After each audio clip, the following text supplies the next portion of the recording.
Hello and welcome to the Channel 1 Newsroom from our studios at number 5 Ola Hansen Lane at Tesano in Accra. I am Umaru Sanda Amadou. Coming up, police arrest 3 suspects in connection with shooting incident at celebrity golf course at Sakumono.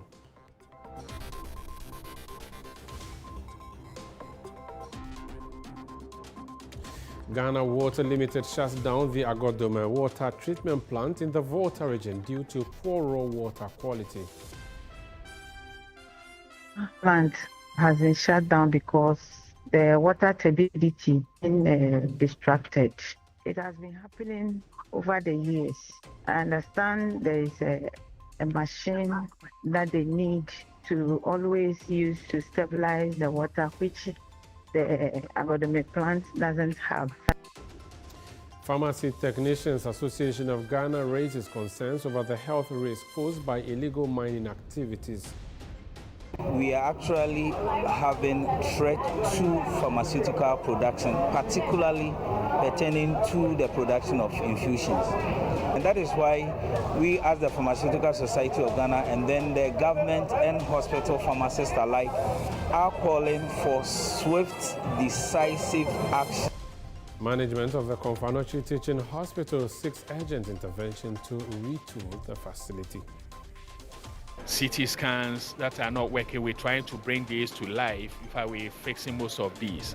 But they are as old as the facility. And so we'll continue to use your medium to appeal to all well-meaning Ghanaians.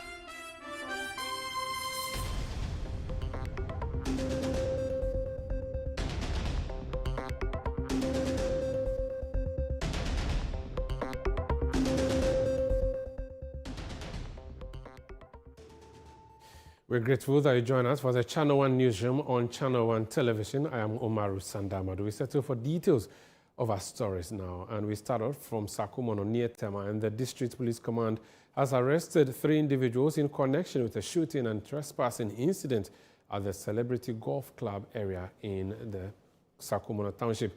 The suspects, identified as Abubakar Mohammed, Eric Asari, and Felix Dakun, were apprehended on October 18, 2025.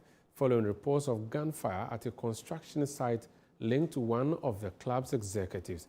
According to police statement, preliminary investigations revealed that the suspects falsely claimed to be national security operatives. They reportedly stormed the site and unlawfully discharged firearms, causing damage to parts of the property. Police believe the incident is linked to an ongoing land dispute involving individuals associated with the Nungwa Traditional Council. All 3 suspects are currently in custody and are assisting the police with investigations. Now, the Ghana Water Limited has shut down the Agordome water treatment plant in the Volta region due to poor raw water quality. In a statement, the company explained that the high turbidity levels caused by the rains have disrupted operations at the plant, which lacks the key treatment facilities. The closure, which took effect on Wednesday, October 15, affects water supply to Sogakopa, Anglogan, KATH, and nearby communities. According to the statement, this is a recurring challenge that typically occurs during the rainy season. The plant was not originally designed to handle highly turbid raw water, as it lacks the key treatment components such as a coagulant dosing system, sedimentation tank, and a clarifier. Due to the compromised water quality, the plant was shut down at 11 a.m. on 15 October 2025 and will remain out of operation until the raw water quality improves to acceptable levels. We wish to assure you that the situation is being closely monitored and normalcy would be restored as soon as water quality improves. That's a statement from the Ghana Water Limited. Meanwhile, the District Chief Executive for Southtown, Victoria Jeklo, has assured of collaborative efforts to ensure the resumption of operations at the Agordome water treatment plant. In an interview with Channel 1 News, she explained that the plant is not adequately equipped to handle the current levels of turbidity, but noted that steps are being taken to improve water quality and restore supply as soon as possible. The Agordome water plant has been shut down because the water turbidity been distracted. It has been happening over the years. I understand there is a machine that they need to always use to stabilize the water, which the Agordome plant doesn't have. And the cost is the problem. So every year when this happens, they shut it down for the water to be a little clearer before they can pump the water. If not, they will be pumping unwholesome water to us. So as it stands, we're given, say, 2 weeks, but once a while they open the tap, but it is not clear for us to use. Now, residents of Abesiwa, Nyamebechre, Nsuta, and other adjoining communities in the Ahafo North-South district of the Ashanti region are calling on the government to urgently address their sanitation, electricity, road, and health challenges. According to them, these challenges are significantly affecting their daily lives. The district chief executive of Ahafo North-South-East has assured residents that the government will address their concerns. There's more in the following report. Sustainable Development Goal 3 focuses on good health and well-being, while Goal 9.1.1 advocates for improved road networks. In addition, Goal 7 promotes access to affordable and clean energy, and Goal 6 stresses the need for clean water and sanitation. But for residents of Abesiwa, Nsuta, Nyamebechre, and other communities, these goals remain out of reach as they continue to grapple with poor sanitation, limited access to healthcare, unreliable electricity, and bad roads. The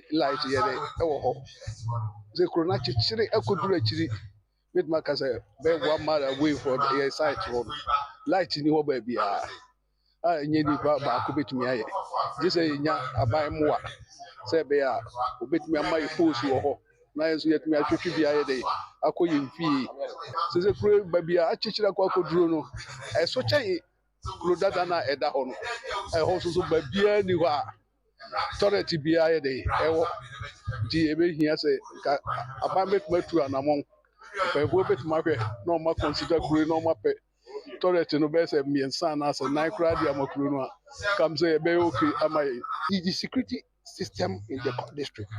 The whole district has only one police station, and we have only 5 policemen, which is taking care for the whole constituency of the district. So it's a very big challenge. When you call police, unless you go to different regions, Bechem or Tano South District, before they can assist you. But we don't have police, one police station at only Pokukun. They don't have car, they don't have anything. The men are only 5, including the station officer. So for the security there for the whole district, I don't think any district have that problem, that the whole consequence, 5 police. Assembly member Kwejo Konto appealed for urgent government intervention to address these challenges. Their roads are not good.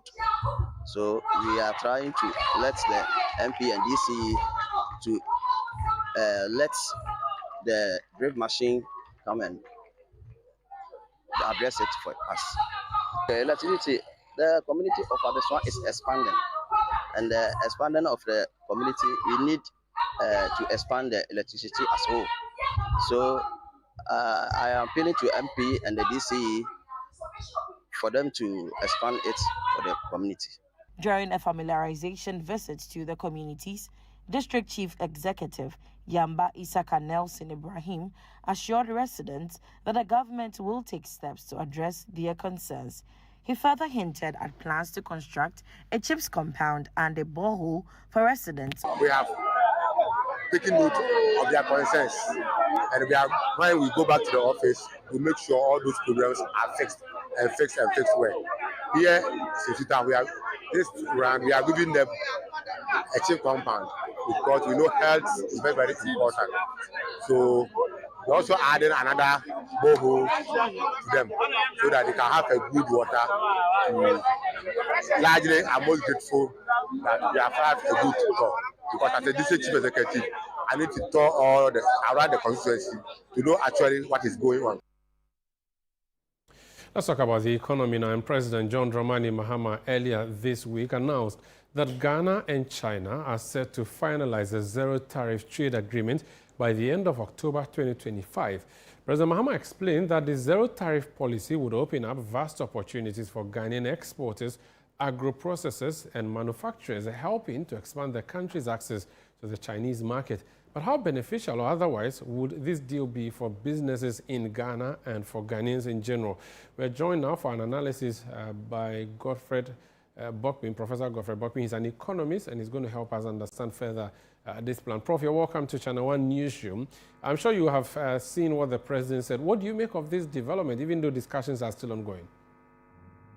Well, thank you very much, my big boss, and good evening to our cherished listeners and viewers. Thank you.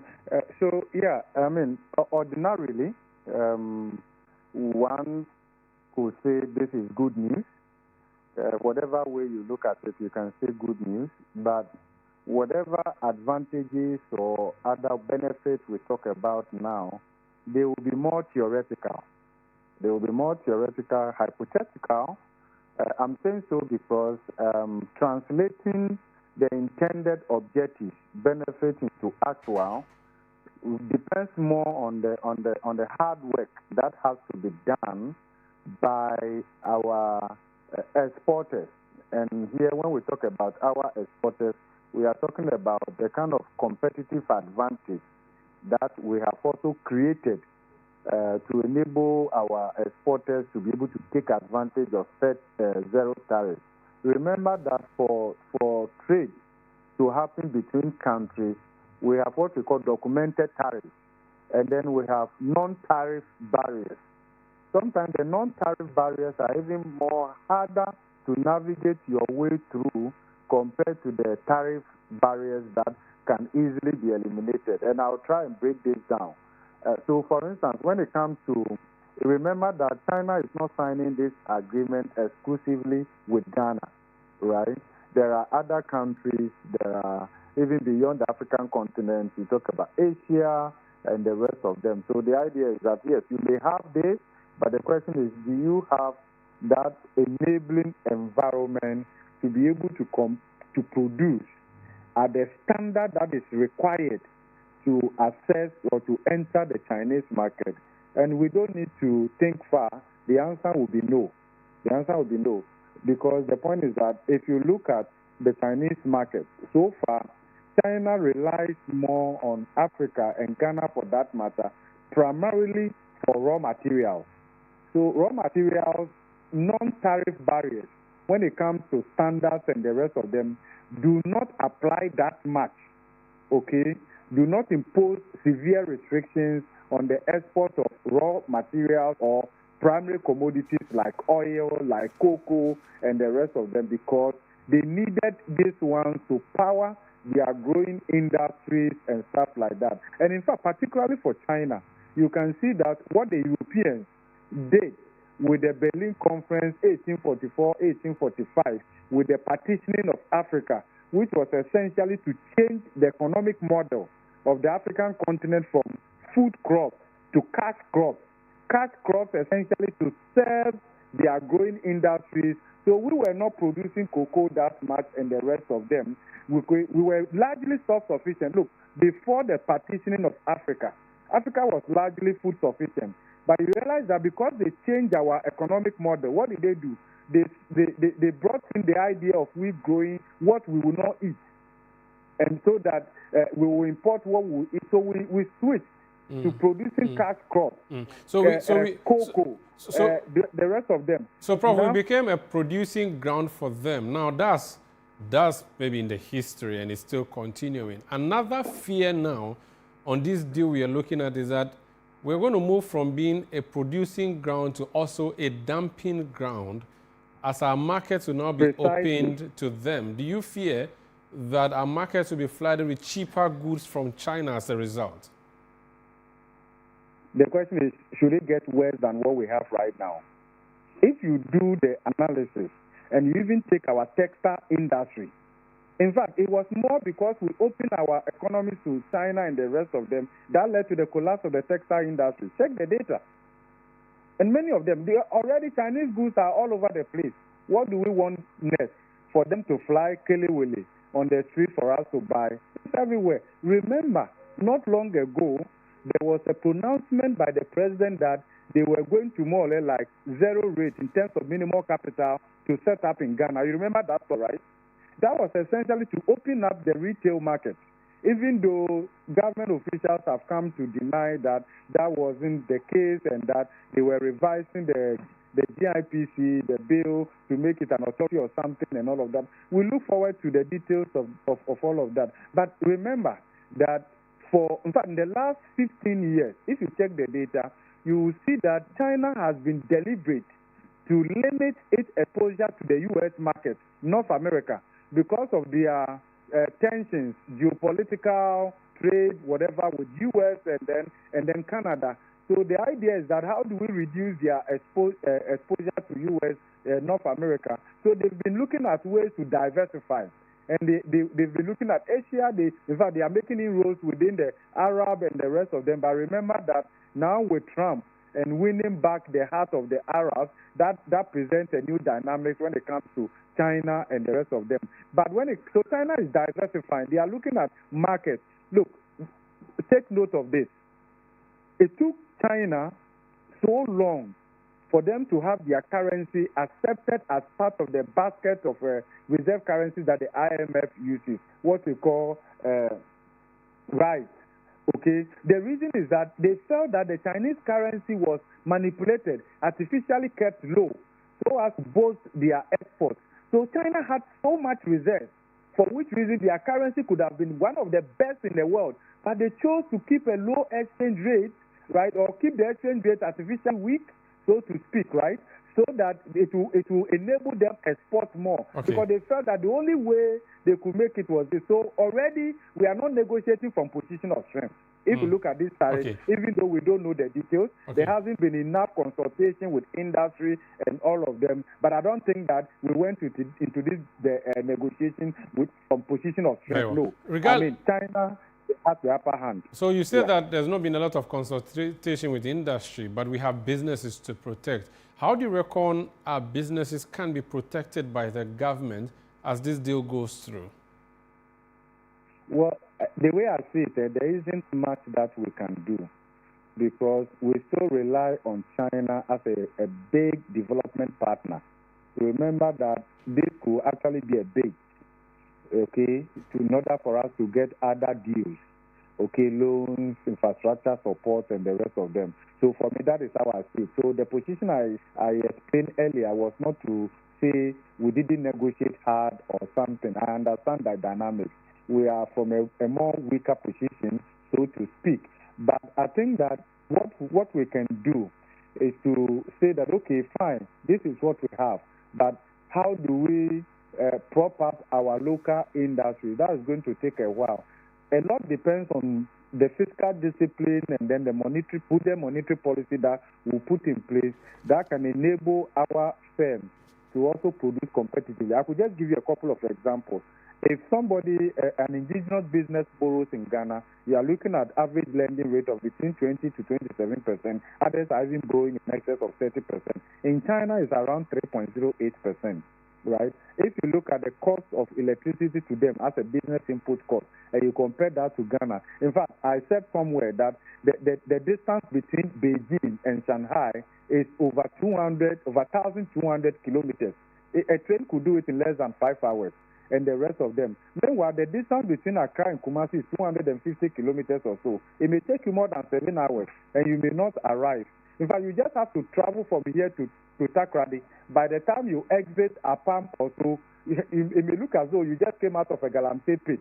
And the rest of so the restrictions are such that regardless of the zero tariffs we negotiate and the rest of them, there is no way we'll be able to take advantage. The other bit also is that as a country, we are not driven by standards. No, not at all. In this country, bread doesn't have expiring date. Egg doesn't have expiring date. Basic things, right? We are not driven by that. We are happily polluting our water bodies. We are destroying the soil that can produce non-traditional exports and the rest of them. So sometimes they can give you this access in terms of zero tariff, but non-tariff barriers, standards, and the rest of them could actually inhibit you from accessing the market. You remember AGUA, right? Yeah. AGUA. America. We were not able to access all the opportunities. In fact, as we speak right now, under the guided trade initiative, Ghana hasn't done well. Under the African Continental Free Trade, we have not. In fact, Ghana has issued a bit more certificates, of participation, but actual trade, we are far behind. Because the point is standards. We are not. In fact, if you talk to Ghana Standards Authority, how many firms producing in Ghana here actually have standards embellished on them, either ISO 14 or something in there? We are not driven by that. Unless we need to do all of this, then we can say that, yes, we can take advantage of all of that. For now, less time, it will be in the book. They will have access. Remember, it's not only Ghana. They are looking at the African continent and beyond. China wants to diversify. It's as simple as that. Thank you so much for your time, Prof. God bless you. God bless you too. That's Professor Godfrey Bokpin, an economist. This is Channel 1 Newsroom on Channel 1 Television. Still ahead. Pharmacy Technicians Association of Ghana raises concerns over the health risk posed by illegal mining activities.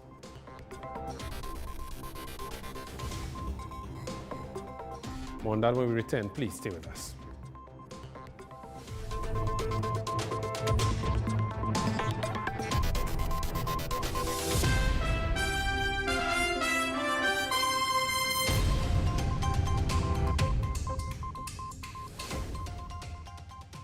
Need your attention, please.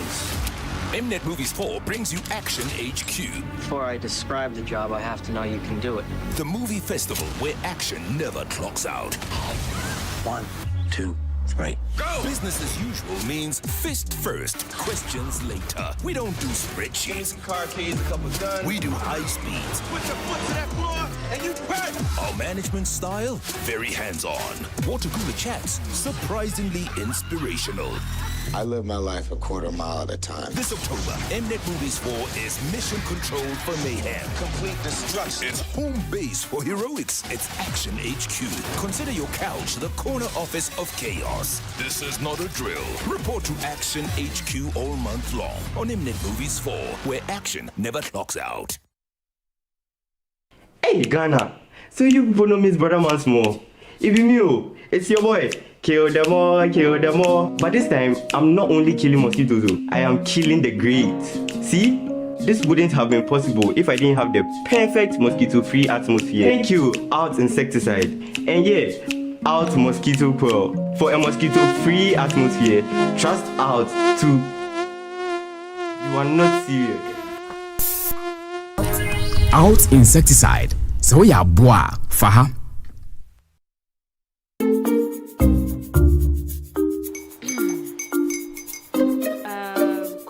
His uncle are almost here. Wait a minute. This one too, your friend Kwame. Wait, Kwame.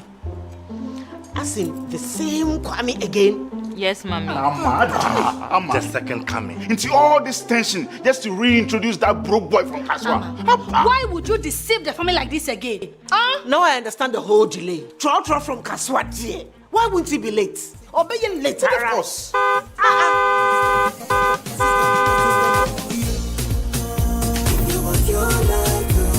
Star 712 hash, star 712 hash.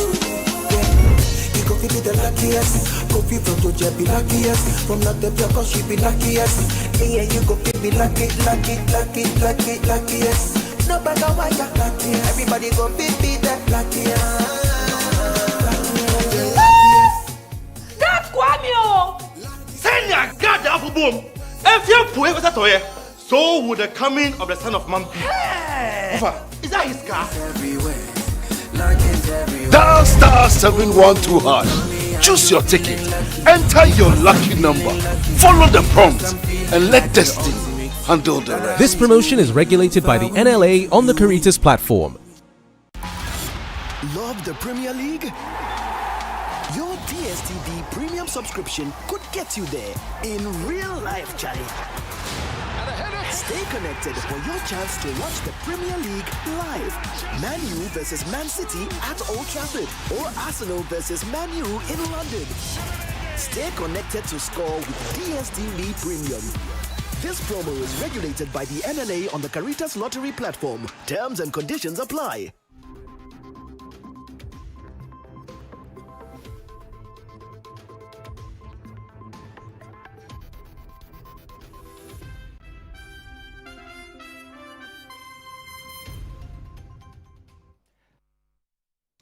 Yeah, welcome back. Now, the Pharmacy Technicians Association of Ghana is once again raising concerns over the health risk posed by illegal mining activities. The association warns that toxic substances such as lead, cadmium, and mercury found in contaminated water sources can interact with medications taken by residents, rendering them ineffective and endangering lives. Ashanti Regional Correspondent Bright Yeboah has more. According to the association, harmful chemicals used in the mining process, including lead, cadmium, and mercury, often contaminate water bodies that serve as a source of drinking water for many communities. When these toxic substances enter the human body, they interact with certain medications, reducing their effectiveness and, in some cases, causing health complications. Experts explained that these heavy metals can bind to medications in the body, reducing their effectiveness. The issue is that, if you are talking about some of these heavy metals that are found in water, either lead, cadmium, if you are talking about mercury, etc., of course, some of them have the tendency to chelate with other existing, medications that they may be taking. And so obviously there is, that direct impact. But that is mostly found in areas where the galamsey, menace is really, growing. Speaking to the media at the 16th Annual General Conference of the Pharmacy Technicians Association of Ghana in Kumasi, Chairman of the Government and Hospital Pharmacists Association, Dr. Emmanuel Usu-Owiafe, stressed the need for decisive and proactive measures to avert the negative impact on pharmaceutical production. The issue of galamsey is a menace to the pharmaceutical sector, and I think as we did indicate from our annual general meeting, we are actually having threat to pharmaceutical production, particularly pertaining to the production of infusions. And that is why we, as the Pharmaceutical Society of Ghana, and then the government and hospital pharmacists alike, are calling for swift, decisive action from government. I think we've reiterated severally about the health effects of galamsey. So the decision should be something decisive, and I think we want a more drastic approach so that we do not have issues with the production of pharmaceuticals. Meanwhile, the acting president of the Pharmacy Technicians Association of Ghana, PharmTech Richard Botwe, described the persistent delay in the government's financial clearance for newly graduated pharmacy technicians as disheartening. The persistent delay in government financial clearance for newly graduated technicians is disturbing. Qualified professionals are left idle while the health sector remains critically short-staffed. Unlike our other health professionals or colleagues, we lack a clear, formalized career advancement pathway from the Pharmacy Council. This absence of recognized progression for specialized skills limits professional authority. For Channel 1 News, I am Bright Yeboah. Let's do education-related stories. And thousands of senior high school students placed in schools in the northern region, accompanied by their parents and guardians, are reporting to their respective schools to begin their journey into higher education. A visit by the Channel 1 News team to some schools, however, revealed challenges in this year's placement exercise, as some students traveling from distant communities have been placed in schools as day students, a situation school authorities say will be difficult to reverse due to inadequate infrastructure. Our Northern Bureau Chief is Shawana Yusuf. From Pandai, after a journey of over 3 hours to the northern regional capital, a 14-year-old student who pleaded anonymity has been offered admission to Tamale Islamic Senior High School as a day student. He says this will make it difficult for him to pursue his education effectively. He told Channel 1 TV that his brother has been asked to lodge a complaint at the Regional Education Directorate in hopes of securing a boarding status. Meanwhile, school authorities attribute the problem to the lack of adequate infrastructure to accommodate students, a challenge they say continues to affect teaching and learning. Because we have infrastructure deficit at the dormitory level, especially with respect to the girls. In this school, we have only one dormitory block for girls, and they are the majority in the school. And so we don't want this problem to compound. And as a result of that, we are strictly going with those who are officially placed here as boarding students. For those who are placed here as day students coming from far away, we have for now put a blind eye on them until all those who have been placed here as boarding, probably after they have arrived, if we have some spaces left, then we can attend to them. Otherwise, they may have to get accommodation outside the school and then stay there whilst attending school. The situation is no different at the Northern School of Business, Nobisco, where several students placed under day status were left stranded as the school lacks sufficient boarding facilities to house them. Senior House Mistress Madame Andaratu Idrisu appealed for a quota system on boarding placement to help address the genuine concerns of students placed under day status. I don't know whether because the location and the areas within the north, they don't know who is coming from where. So with our problem here, we have a lot of those who are from far places being admitted as day students. All that we normally do is to ask them to go to the regional office to see what they can do. Some are coming from Boko, some are coming from Bunkrugu, Salaga, and they have made them day students. So it's difficult. And they have just reported, they have come. They have just packed their things and they have come. You know, Boko people, they normally say that escort. There is a day that they escort them to go. If you miss that, you won't get. So it's a big challenge for us. For students without placement issues, registration and other administrative processes have been smooth since yesterday, with hundreds successfully completing enrollment. Some students shared their expectations with Channel 1 TV. The first day, they told me that the VC placement is released. When I checked, it was Northeast Tamale Islamic, Tamale, and that was my second choice. And doing the course General Agric, elective maths. I expect the school to teach me very well. And when I check my WAEC results, I want to get single number from the school. I want to make my parents proud, make Tamale Islamic Senior High School proud, and Zabzugu proud. Because going to school is not easy. And when you are going to school, you need to know the reason you are going there, to gain your good future, and everybody to talk about your good things that you have been doing. Today is my reporting day, and when I step into Tamale Islamic Science Senior High, I'm excited. School authorities are urging parents and guardians to adequately counsel their wards before reporting to schools to help curb rising cases of indiscipline among senior high school students. At least before your wards report to school, sit your ward down and counsel him as to the life to live in the senior high school.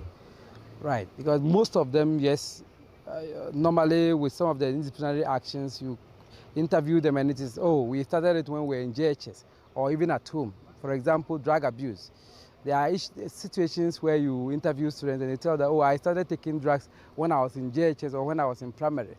And so it's a collective effort between parents and students, between parents, students, and then the teaching staff in order to nip these indisciplinary actions which are on the increase. First this year, senior high school students have started reporting to schools, and what most of the schools have visited so far, the issue of accommodation has been repeatedly highlighted. Here at the Northern School of Business, we understand that there is little accommodation to accommodate the hundreds of students that have been given boarding status. They are calling on authorities to ensure that they make some facilities available to enable them accommodate these students to enhance teaching and learning. For Channel 1 News, my name is Shawana Yusuf, reporting from the Northern School of Business here in Tamale. Now, teachers in parts of the Volta region are appealing for urgent in-service training to help them adapt to the growing influence of technology and artificial intelligence in the classroom. They say the rapid digital transformation in education is changing the way lessons are delivered, leaving many, especially older teachers, struggling to keep pace. They are also urging government to improve school infrastructure and provide the necessary tools to make the teaching and learning of technology more practical. Channel 1 News' Desmond Selassie Agor has more in this report. As technology and artificial intelligence continue to redefine industries worldwide, education is no exception. The digital shift is transforming how lessons are delivered, assessed, and experienced, demanding new skills and tools from both teachers and students. In the Volta region, teachers are calling for in-service training to help them adapt to these rapid technological changes and enhance their teaching capacity. According to the teachers, especially those from the older generation, the growing influence of technology and AI in education is reshaping classroom environments, creating an urgent need for continuous training to help them adjust to modern learning systems. Older ones, we need to be very current with these issues now, and we need to back up with the current issues. So because we need to learn from the new ones, so that to be used to this, because we cannot go back. So the DES and the stakeholders will come and help various schools. Have the teachers trained, and they need to leverage on technology, so that they will also be abreast of current situations, because there is no way we can run away from it, and the interest is not there. So what should the stakeholders do to enkindle the interest, or to exert the interest, to equip the interest in us? As most of the older teachers are not abreast with technology, I think it will be fine to have in-service training on AI, how to use these smart gadgets to generate a lot of videos and pictures to enhance delivery of their lessons. They also want schools to be adequately equipped with technological tools to improve both teaching and learning outcomes. The teachers are urging government to improve classroom infrastructure and ensure that ICT laboratories are functional to support the practical teaching of technology and AI. With many schools still lacking ICT laboratories, teachers in institutions that do have them express concern that most of these facilities are in poor condition, making it difficult to provide students with practical, hands-on technology lessons. Kids must, or the learners must also be provided with these devices. Because when they don't have it, when you, the teacher, you project some of these things, and they are seated there, they don't exactly know what you are talking about. So when they have the devices, they can link up with whatever you are also projecting at that particular moment. Meanwhile, the Volta Regional Director of Education, Francis Agbamadi, says that although some efforts are ongoing to address the challenge, more collaboration is needed to ensure teachers are equipped with the right technological tools and skills to keep pace with evolving educational trends. Technology will not replace teachers, but teachers who acquire technological skills will replace those who do not. But we also envisage that in the near future, it's not only selected teachers who will go through, but almost all the teachers will have to go through, even at the basic level. We started something called digital integration into teaching and learning. And some of the schools, teachers have been trained, but we hope to upscale it to cover every teacher. So we are calling upon all stakeholders, the NGOs, development partners, government institutions to support Ghana Education Service to be able to realize this dream. The Ghana Education Service here in the Volta region is calling on stakeholders to help them equip teachers with technological skills here in the region. Reporting for Channel 1 News from the Volta Regional Capital. My name is Desposela Santo. Financial barriers remain a major challenge that continues to dash the educational dreams of most young girls in rural communities. Some of these vulnerable young girls are either pushed into early marriages and other social norms due to their inability to pursue their education.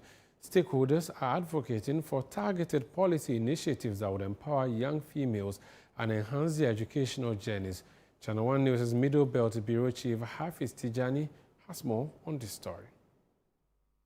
Ghana is making progress in promoting girl-child education, but poverty and entrenched social norms remain obstacles despite the gains achieved. The Ministry of Education says it is collaborating with the Ministry of Gender and Social Protection to eliminate social barriers that hinder the education of young girls in Ghana. Yes, so we are working closely with Ministry of Gender, but they also have policies that guide. So we're working closely with them and see how we can eliminate girl child early marriage, because it's not helping the girls, the girl child. It's not helping the girl child education. So we are working closely not only with gender but other stakeholders and institutions, including families that these children belong to. Interventions by Comfort Ghana are already changing the narrative across 44 districts in 12 regions where young girls are being empowered and supported to stay in school.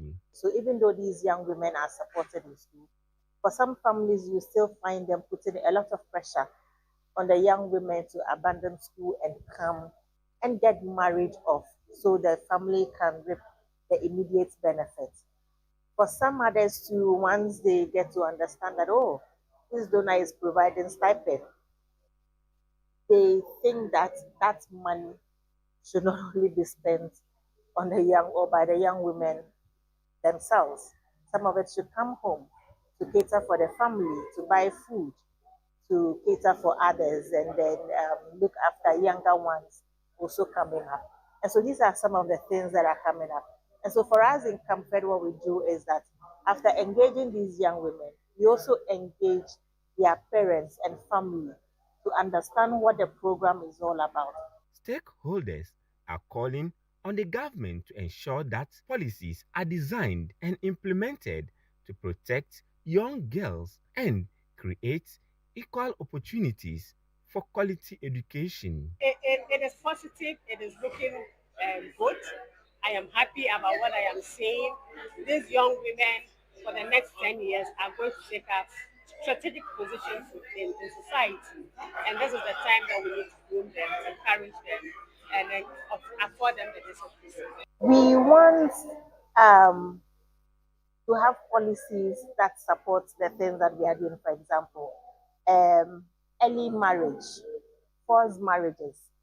We still, even though a lot has been said or talked about them, but we still have them happening in society. Why is it still happening when we all can attest to the importance of education? Are we not enforcing our laws enough? Or are we not enforcing those policies very well? In Ghana, we have very beautiful policies.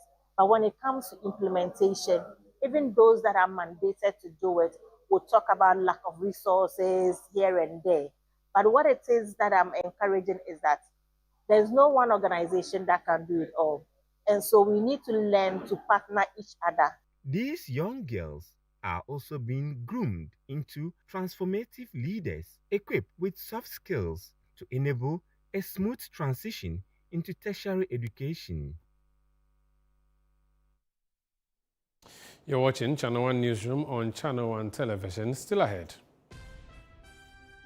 Management of the Komfanochi Teaching Hospital seeks urgent intervention to retool the facility.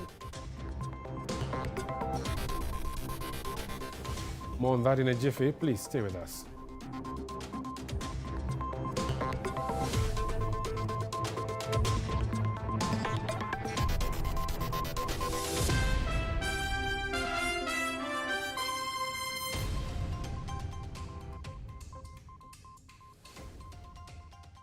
Hey, Ghana. So you people know Miss Brother once more.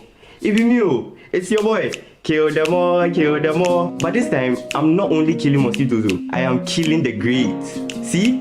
This wouldn't have been possible if I didn't have the perfect mosquito-free atmosphere. Thank you, Out Insecticide.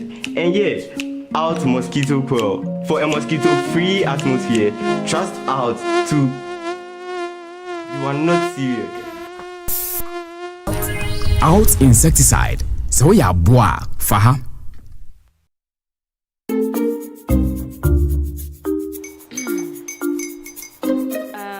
Kwame and his uncle are almost here. Wait a minute. This one too, your friend Kwame. Wait, Kwame. As in the same Kwame again? Yes, Mommy. I'm the second coming. Into all this tension just to reintroduce that broke boy from Kaswa. Why would you deceive the family like this again? Now I understand the whole delay. Trout from Kaswa, dear. Why wouldn't he be late? Or be late, of course.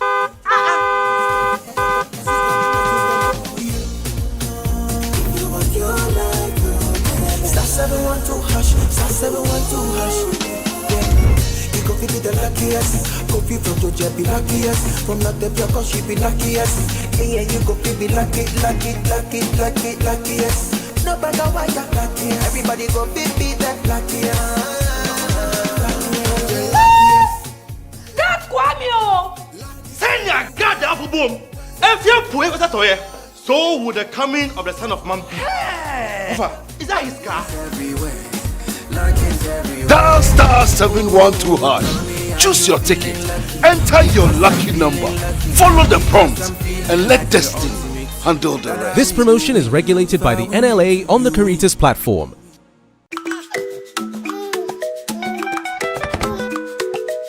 How may I help you today? We'd like to open a bank account.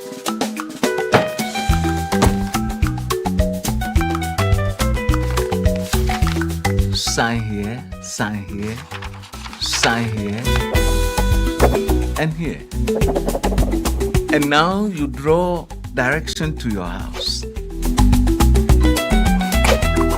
I need your thumbprint. And I'll need your birth certificate too. No, I need the original. A lot has changed since you bank like this. So have we. We've made it easier than ever to open an account online and bank on the go through our mobile app, online banking, and more. EcoBank, a better way to bank your way. Sign here, and here. EcoBank, the Pan-African Bank. This is a people's game. They will be bubbling about this one for weeks and months to come.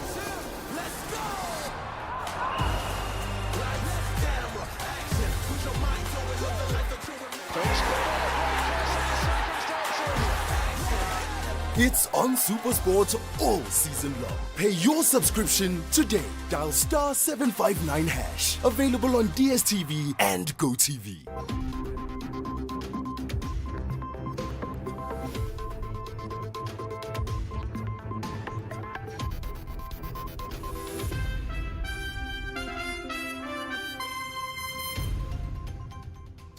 You're welcome back. Now, management of the Komfanochi Teaching Hospital is seeking urgent intervention in the retooling of the facility to replace faulty and outdated medical equipment.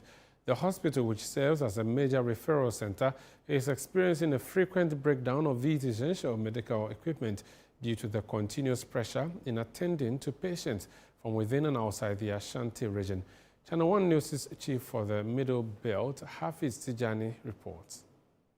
Congestion at the various wards of the Komfanochi Teaching Hospital and frequent breakdown of medical equipment remain major challenges authorities are grappling with.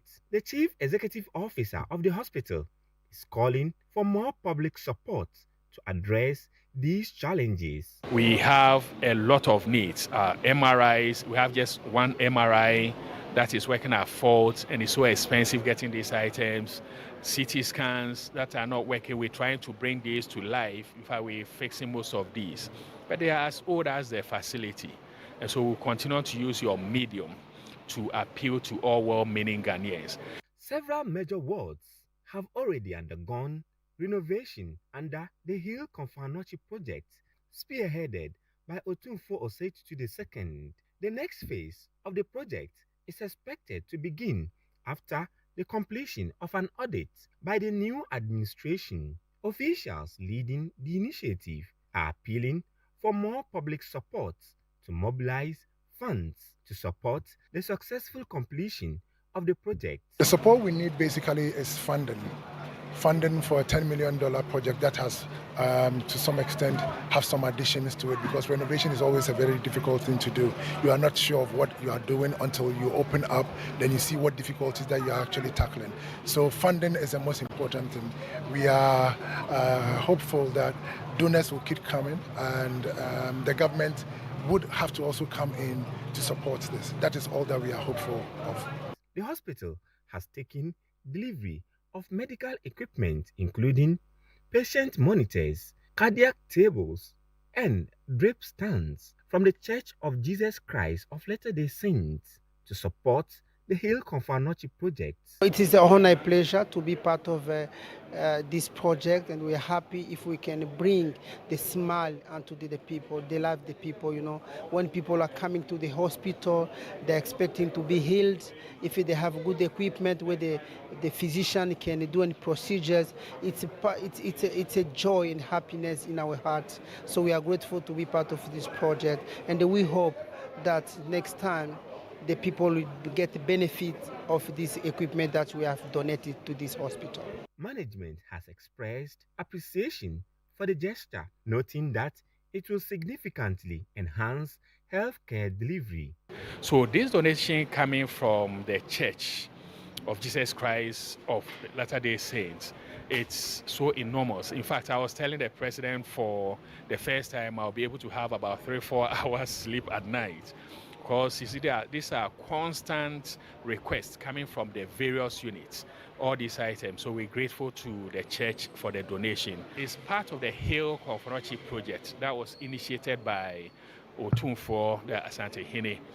And want to assure Ghanaians that, look, that project, whatever it is, we are going to complete it. Patients are already benefiting from the renovated wards under the project. This is one of the renovated walls under the Hill Konfanochi project at the Konfanochi Teaching Hospital.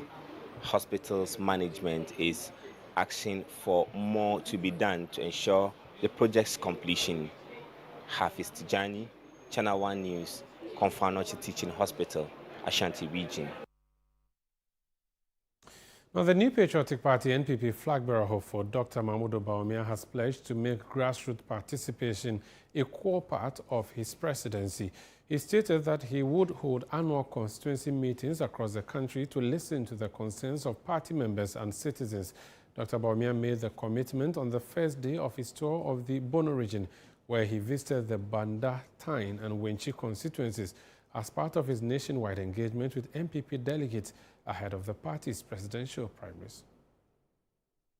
Yeah, me per se nyame adom yenya kwan at least usually said the no we are buying more president inya adaje and making meetings with the grassroots. Me per se regular meetings said na president for town hall meetings no me per se me town hall meetings with the grassroots every year. One meeting me babanda ha as president na matie adia eldama koma so ena me de saade no akoye ejuma enti ye the presidency no ba abe shemonsa as grassroots people na mo akantre me adia ehiamo na makọ Jubilee House akoye saade no ama mo nyina enti we nyina me pese ye ebebo nyina na the puntu bebre so aba na ye nyina so ye nya chefa na edidija no so aba form kukrudu.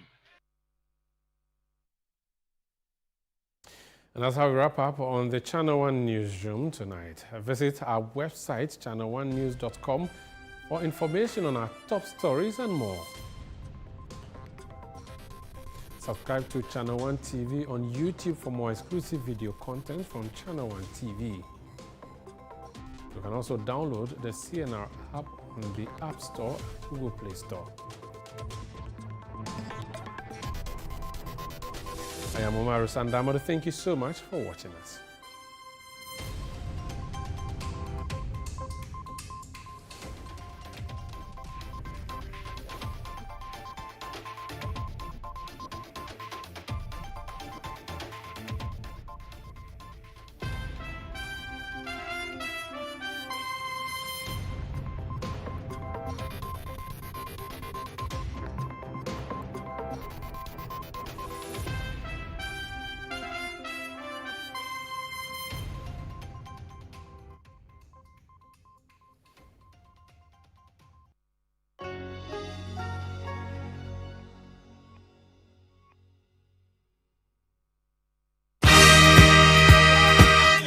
The alumni of